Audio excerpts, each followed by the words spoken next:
Now let's talk about the last thing I wanted to talk about, which is whether or not I see this move as a financial upgrade. To be honest,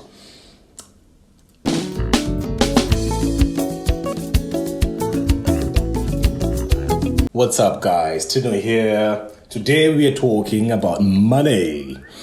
I appreciate your feedback in the last video. Really enjoyed talking to you guys again. And one thing I did say I wanted to talk about was the cost of living in London and how that compares to Cape Town. I'm doing this video because I wanted such a video when I was moving to Cape Town, when I was moving to London. When I decided that the UK is going to be one of the places I want to move to, the next logical step was to find out how much is a good salary. And the best way to find out how much a good salary is to find out and really understand what the cost of living is. Because if you had not realized, the UK is very expensive, especially if you live in London.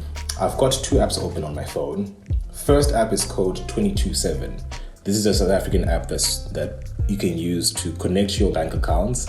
It will monitor your transactions and categorize them into different categories like housing, eating out, groceries, whatever. It's a very nice app to use when you're budgeting. Then for the UK, I'm using an app called Emma.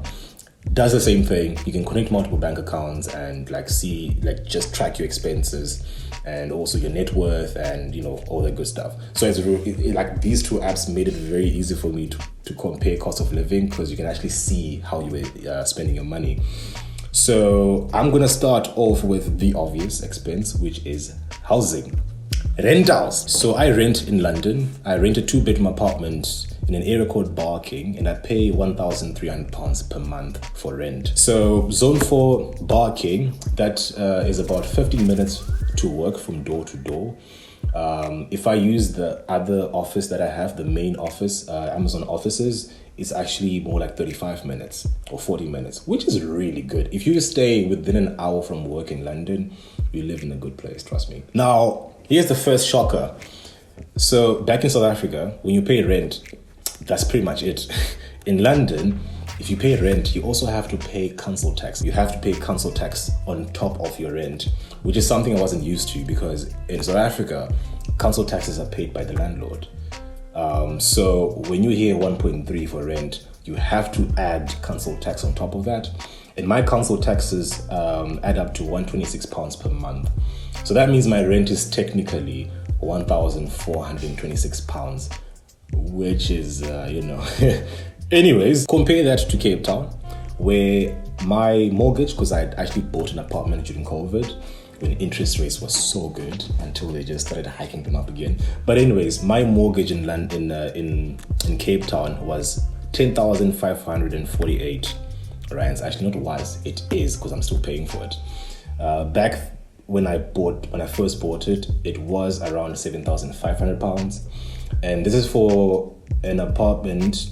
It's a 3-bedroom apartment in an area called Blouberg on the west coast of Cape Town. It was 20 minutes from work when there's no traffic, and when there's traffic, during peak hours, it would be about 40 minutes, maybe an hour on a bad day, sometimes 1.5 hours if there's an accident or something. It wasn't too far. When I lived in Cape Town, it felt like it was so far because I was at least 30 minutes away from everyone. In London, if you're 30 minutes away from somebody, they live really close to you. So that just shows you how massive this city is. So yeah, my mortgage, the details are, it's a 1 million rand apartment. I didn't pay any deposit on it, and I got a mortgage of 20 years at an interest rate, which is currently 11.75, and that means I pay about 10,500 rands per month. I also pay insurance for the home loan, and that is 450 rands. And then council tax in Cape Town for my apartment is 363 rand. So yeah, this is the one thing I miss about Cape Town. It's actually really cheap to live in Cape Town. As funny as that sounds, because South Africans would disagree. Next one is electricity. So I pay between 80 and 140 pounds per month, depending on the season. So in summer, I'll pay about 80 pounds ish. And then in winter, I'll pay about I think the highest bill I had in winter was 140 pounds per month, which is a lot. But I don't have gas. So I use electricity for cooking, for heating, and for appliances. So electricity in South Africa, I used to pay between 500 and 1,000 rands per month, depending on the season. Now, if I'm to move back to South Africa, I'm pretty certain that bill will go down because I now know how to stay warm properly. This place is so damn cold in winter, man. The next bill is water. So I actually don't pay for water where I live. It's included in the rent.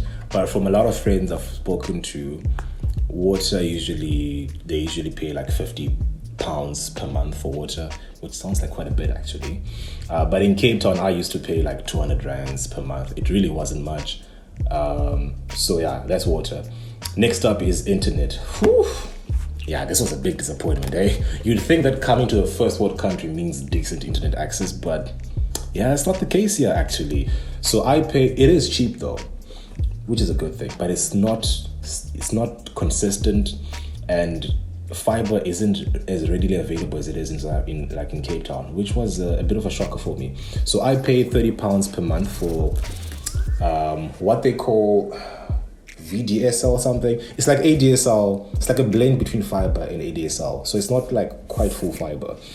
But that gives me 80 megabytes down, which is great. But it also gives me 20 megabytes up. That's the limit for upload speed. And if you use a lot of data, that's not a lot. In Cape Town, I used to pay 800 rands per month for fiber. And this was full fiber, great performance. The internet speed was 50 megabytes up and 50 megabytes down. And over the last 3 or 4 years, internet prices have actually gone down. So it actually might be cheaper now. Next up is my cell phone.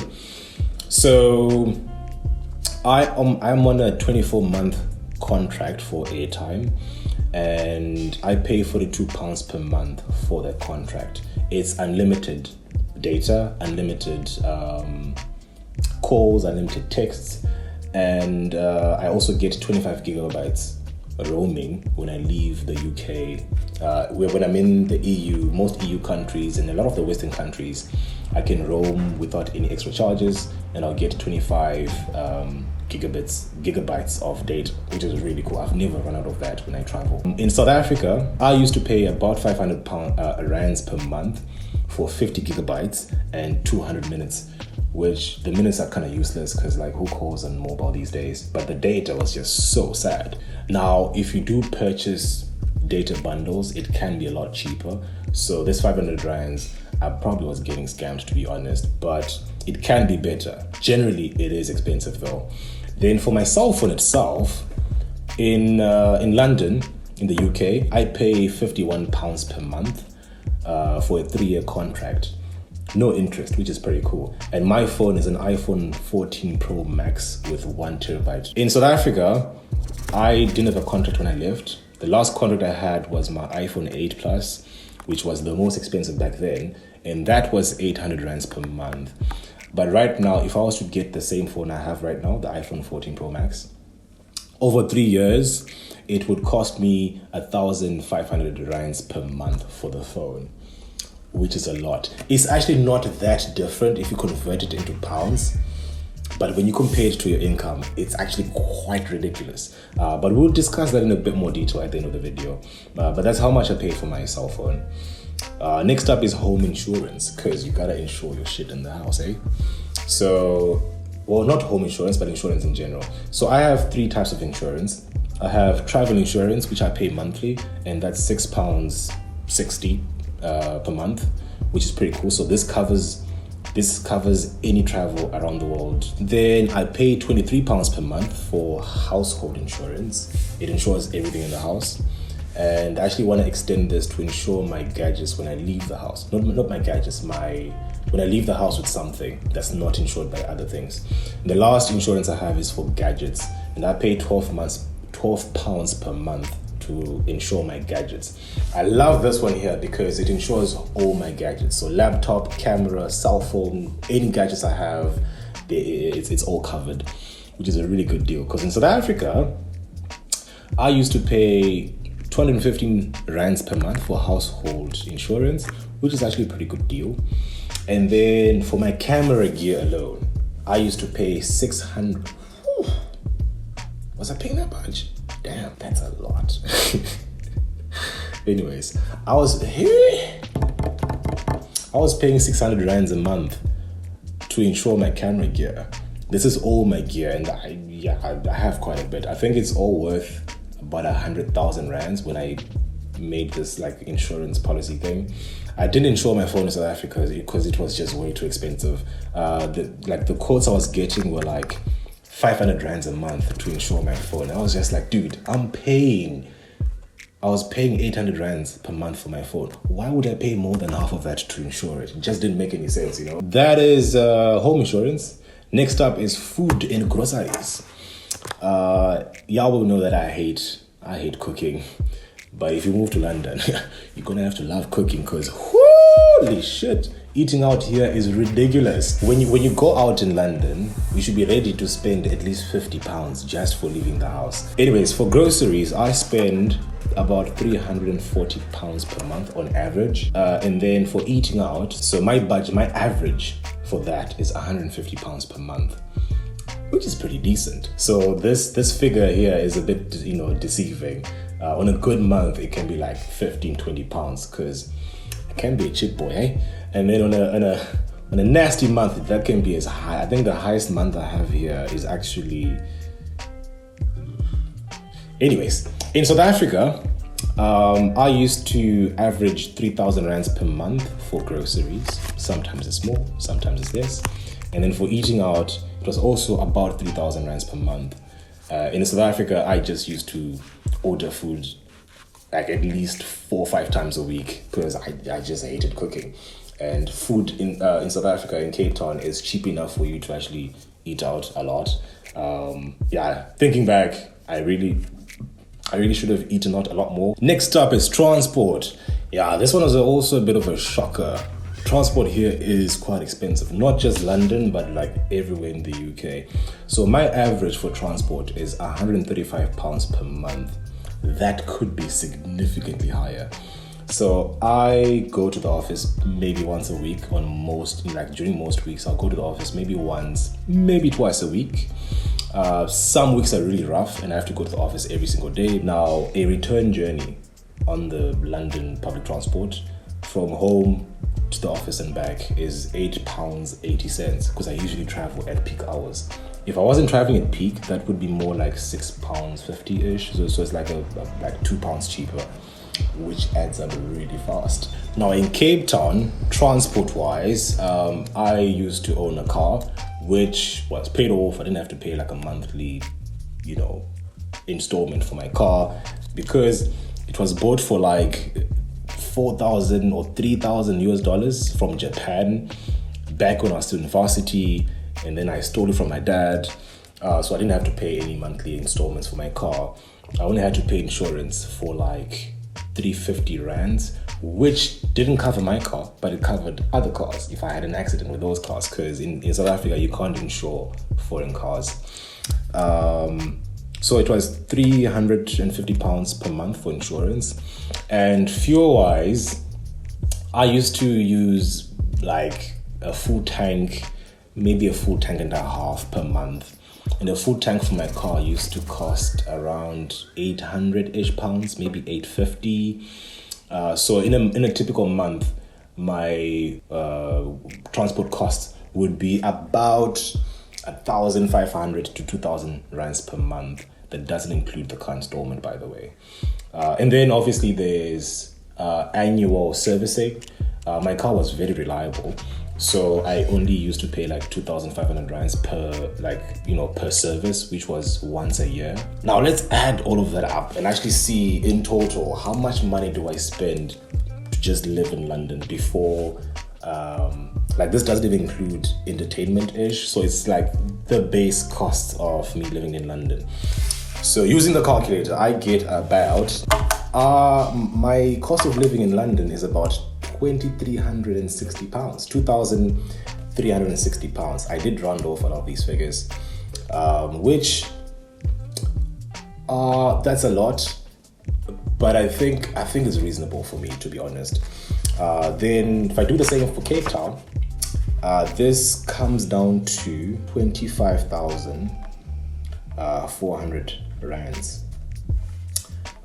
which, if you do the math, is almost half the amount of money you spend in London. So if you convert 2,360 pounds into rands. The rough conversion there, you multiply the pound times 20, you get about 50,000 rands. And then my Cape Town cost of living was 25,000 rands a month. So a nice rule of thumb is just to double your cost of living in South Africa to see how much you would need, like how much your cost of living in London or the UK. Actually, no, in London, because London is very expensive. Other places in the UK, especially like the smaller towns and the remote locations, they are much cheaper. But obviously, you do have to factor in transport. The further you stay away from the city, the higher your transport bill is going to be. And trust me, it will be high. Yeah. Traveling within the UK is ridiculous. So yeah, now let's talk about the last thing I wanted to talk about, which is whether or not I see this move as a financial upgrade. To be honest, it's probably more like a lateral move. It's an upgrade in other areas and it's a downgrade in other areas. So, for example, renting and purchasing property like mortgages, it is definitely by far a downgrade. It's actually quite ridiculous. Like, it's living here, rent and mortgages here are ridiculously expensive. Thinking back, I could purchase an apartment that's worth my 1 year salary, and it would be a pretty good apartment. My 1 year salary in London will not even get me a room. It's just so damn expensive. And it's not just London, it's like that around the whole country. Like housing here is generally really expensive. The other downgrade areas would be things like food. If your lifestyle revolves around food and eating out, then coming here will be a massive downgrade, because that kind of lifestyle here is very expensive. But for me, the way I enjoy spending my money actually suits this place. Like, well, the other way around. This place suits the way I like spending my money. So I like gadgets. I love gadgets. I'm into, traveling, not really traveling, but like my idea of having fun is just exploring places, checking out weird ass, things like museums or cycling or whatever. And like I said, I love gadgets. So my phone, for example, if I was to buy this phone in South Africa, it'll almost eat up my income after taxes, like my net income. It's just that bad, because this phone is like 45,000 rands in South Africa, and that's a significant chunk of my monthly income. Generally, electronics here are much cheaper compared to your earning power than they are in South Africa. So yeah, that's basically the video. Before I leave, I would like to respond to some of the comments from my last video. I really appreciate the love you guys gave me. Let's go through these comments. Here's one from Scalping Snake. Awesome name. Welcome to the UK. I'm from the north myself. Making videos like a culture shock video sounds really interesting. I agree. I love when people from other countries react to something that is normal for me but crazy to them. Let me think of something. I think the first culture shock for me was, well, besides the safety one, which I did talk about in my last video, was alcohol. There are no restrictions to alcohol here, except for Scotland, actually.